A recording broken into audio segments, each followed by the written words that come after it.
Assalamualaikum warahmatullahi wabarakatuh. Perkenalkan, nama saya Muhammad Ardian Rasuna. Kali ini saya ingin mereview sebuah buku yang berjudul Menggagas Pendidikan Bermakna Integrasi Life Skill KBK dan MBS, yaitu guna memenuhi mata kuliah Strategi Inovasi Pembelajaran Sejarah. Nah, buku Menggagas Pendidikan Bermakna Integrasi Life Skill ini ditulis oleh seorang bapak, yaitu bernama Muklas Samani, dengan penerbitnya yaitu SIC, di kota terbitnya itu di kota Surabaya. Nah, untuk tahun terbitnya itu sendiri pada tahun 2010. Nah, untuk ketebalan buku ini ada di kisaran angka 213 halaman. Nah, buku ini terdapat di dalamnya yaitu terdiri dari 8 bab, yang mana buku ini menggabungkan berbagai hal seperti kecakapan hidup atau life skill, kurikulum berbasis kompetensi, manajemen berbasis sekolah, dan juga pembelajaran konstekstual.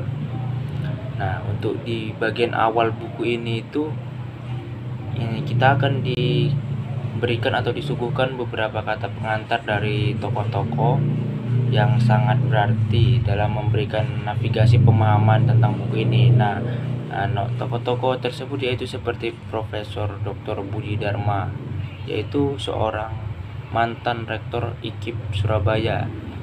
Nah, dia memberi pengantar mengenai menggagas pendidikan yang baik.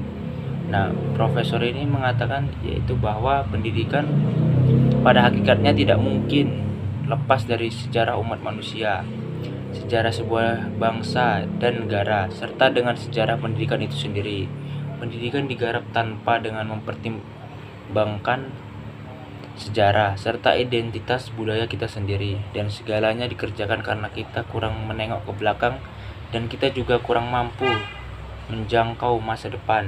Nah, dalam pengantarnya, Budi Dharma juga memberikan catatan, yakni manusia seharusnya tidak didekati sebagai objek mati semata, namun penuh dengan simpati dan empati. Nah, dalam empati dan simpati ini, siswa yang kita hadapi dengan perasaan seolah kita terlibat benar-benar dalam kesulitan pribadinya, dan merasakan kesulitan itu sebagai kesulitan kita sendiri. Nah, adapun dari profesor lain yaitu dari Profesor Hari Supratno, Rektor UNESA, dia mengatakan pendidikan ini bermakna merupakan untuk membantu anak didik untuk memberdayakan potensi yang dimilikinya sebagai bekal hidup di masa depan untuk memperoleh kebahagiaan di dalam dunia dan akhirat. Nah, untuk selanjutnya itu kita masuk pada pembahasan, yaitu dalam buku ini kan tadi terdiri dari 8 bab. Nah, dalam bab pendahuluan ditulis juga bahwa komponen kompetensi yang saat ini kurang mendapat perhatian dalam praktik pendidikan adalah pengembangan akhlak. Nah, dalam praktik pendidikan sehari-hari di sekolah, pengembangan akhlak seakan-akan hanya dibebankan kepada guru agama dan juga guru PKN. Nah, guru mata pelajaran lain seakan tidak merasa punya kewajiban dalam pembentukan akhlak siswa atau peserta didik. Nah, keinginan untuk mengembalikan pendidikan pada kemasan yang sesungguhnya, yaitu pendidikan adalah tanggung jawab bersama. Pendidikan terjadi di mana saja, baik di sekolah maupun di rumah dan juga masyarakat. Nah, tampaknya menurut penulis ataupun menurut Bapak Muklas Samani ini sering terjadi arogansi di sekolahan. Nah, ketika sekolah bermaksud mengambil semua tanggung jawab pendidikan siswanya, karena dilihat dari waktu, siswa lebih banyak berada di rumah dibanding sekolah, di masyarakat perkotaan. dan memahami prinsip-prinsip pendidikan dengan baik. Nah, di rumah dan di masyarakat juga terdapat banyak sumber belajar dapat dimanfaatkan oleh siswa maupun sekolah tersebut. Nah, selanjutnya itu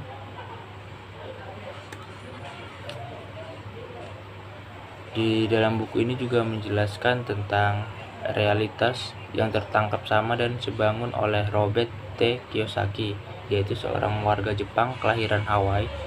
Melalui bukunya yang berjudul Rich Dad Poor Dad, nah, sekaligus juga mempertanyakan isi pendidikan di negaranya. Nah, sehingga memicunya untuk menorehkan pikiran kritisnya dalam buku yang sangat provokatif. If you want to be rich and happy, don't go to school. Dalam buku ini terungkap bahwa pendidikan selama ini tidak memberikan bekal untuk menghadapi kehidupan nyata. Kendali pun terkesan bahwa Kiyosaki ini mempersempit makna hidup dengan mencari kekayaan materi, tetapi ungkapannya tentang pendidikan sangatlah rasional. Nah, selanjutnya itu pada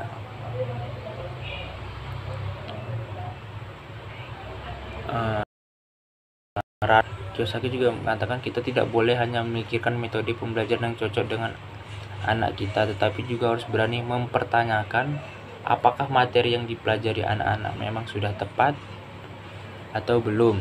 Nah, pengertian tepat untuk materi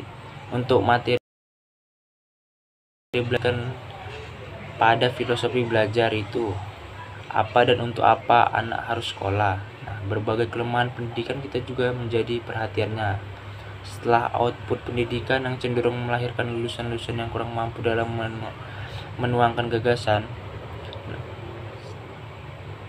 Nah, untuk selanjutnya masuk pada halaman yaitu pada bab 4, yaitu tertulis salah satu kelemahan pendidikan kita, yaitu pendidikan kita selama ini adalah anak-anak tidak berani mengemukakan pendapatnya. Nah, kelemahan itu bahkan sering sampai ke perguruan tinggi. Oleh karena itu, ketika anak lulusan S1 melanjutkan kuliah ke jenjang S2 di negara lain, seringkali membuat dosennya itu kesulitan untuk mengetahui kemajuan belajarnya, karena anak itu tidak pernah mengeluarkan pendapat ataupun statement di saat kuliah maupun diskusi. Nah, sering orang gagal menyampaikan gagasan bukan karena gagasannya kurang bagus, tetapi cara penyampaiannya terkadang keliru. Nah, di buku ini juga ada yang membahas mengapa kita gembira saat anak-anak dapat nilai bagus dan sedih kalau anak dapat nilai jelek. Nah, tetapi kita kurang peduli apakah anak kita ini berperilaku jujur atau tidak.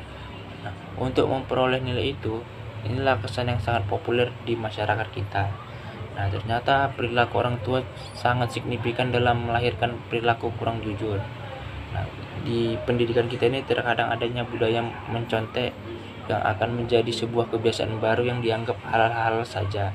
Nah, menurut penulis yaitu Bapak Muklas Samani, penanaman sikap jujur kepada anak-anak ternyata perlu diikuti oleh pemberian penghargaan. Ketika si anak sudah melakukannya, kita tidak boleh kemudian tidak menghargai kejujuran itu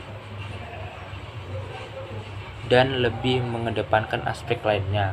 Nah, sungguh suatu pelajaran berharga bagi kacamata pendidikan dalam pendidikan di Indonesia di bagian bab ini. Nah, buku ini juga menuliskan catatan-catatan yang menggagas pendidikan akhlak. Yang pertama itu adanya baik orang tua maupun kalangan guru sama-sama menganggap bahwa pendidikan akhlak itu penting bagi anak. Nah, yang kedua ini, yakinlah walaupun sulit pasti dapat dilakukan itu. Nah, yang ketiga itu, ingat bahwa siswa memiliki kepedulian terhadap akhlak seorang yang ada di sekitarnya ataupun lingkungannya. Agar dapat berhasil dengan baik, pendidikan akhlak harus dirancang dengan baik dan secara bersama antara sekolah dan pihak tua siswa. Nah, selanjutnya itu ada teladan merupakan faktor penting dalam keberhasilan pendidikan akhlak.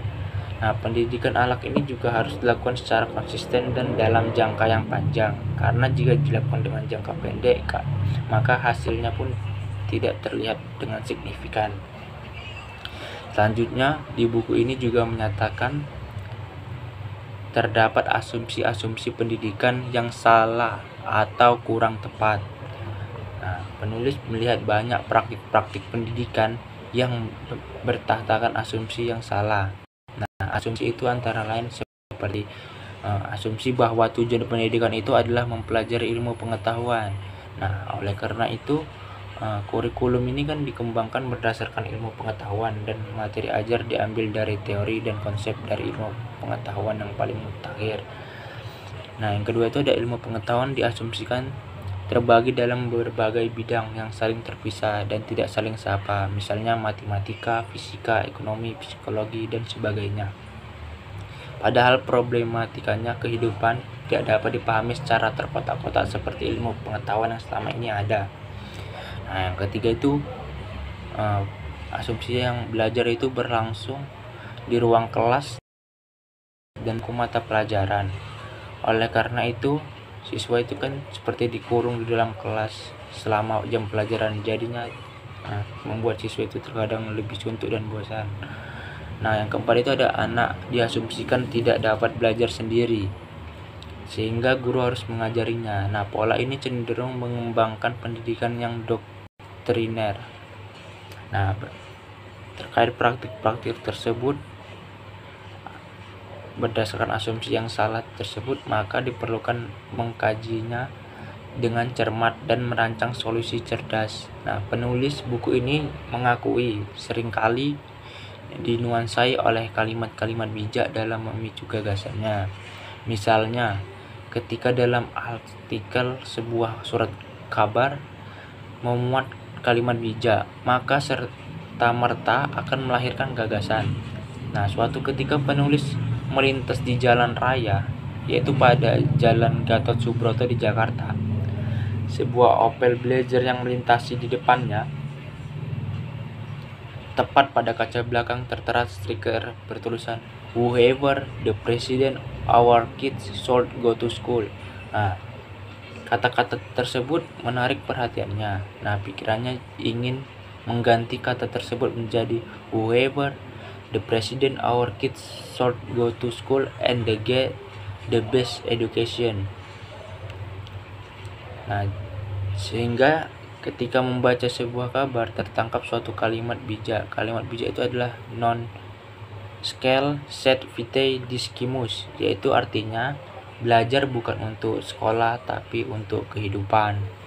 Nah, setelah itu setelah melalui berbagai wahana dialog dengan melibatkan kawan-kawannya, penulis ini terwujudlah kristalisasi gagasan, yakni menjadikan life skill ini sebagai orientasi yang digunakan pendidikan. Nah, oleh karena itu dalam mengembangkan kurikulum, ilmu pengetahuan hanyalah sebagai sumber konsultatif dan bukan sebagai acuan dasar. Nah, dengan kata lain, yang menjadi tujuan yang ingin dicapai melalui kurikulum adalah penguasaan life skill, sedangkan ilmu pengetahuan adalah sebagai wahana. Nah, adapun kunci sukses untuk guru yang dituliskan dalam buku ini juga dari penulis, yaitu pertama, guru harus terus berimprovisasi sepanjang jam pelajaran untuk menyesuaikan dengan kondisi para siswa ataupun peserta didiknya. Kedua, jika siswa tampak kurang semangat, harus memberi motivasi siswa tersebut. Yang ketiga, jika siswa tampak lelah, harus membuat situasi ceria. Nah, yang terakhir, jika siswa tampak bingung, guru harus membantu menjelaskan apa yang sedang dia bingungkan tentang penjelasannya. Nah, nulis ini pernah menuturkan kelakarnya, yaitu guru itu ibaratkan pelawak yang harus tahu model lawakan apa yang cocok dengan penontonnya. Jika ternyata penonton tidak tertawa dengan cepat, pelawak harus mengubah lawakannya, nah sehingga penonton tertawa. Nah, menurut penulis, yaitu Bapak Muklas ini, nah dalam menumbuhkan motivasi perlu 2 tahapan, yaitu menarik perhatian siswa kepada apa yang sedang dipelajari dan membuat siswa tergila-gila untuk mempelajarinya. Nah, demikianlah review dari buku Bapak Muklas Samani, yaitu dengan judul Menggagas Pendidikan Bermakna Integrasi Life Skill, KBK, CTL, dan juga MBS. Saya Muhammad Ardian Sarasuna. Sekian dari review buku tersebut. Sampai jumpa di lain waktu. Terima kasih. Assalamualaikum warahmatullahi wabarakatuh.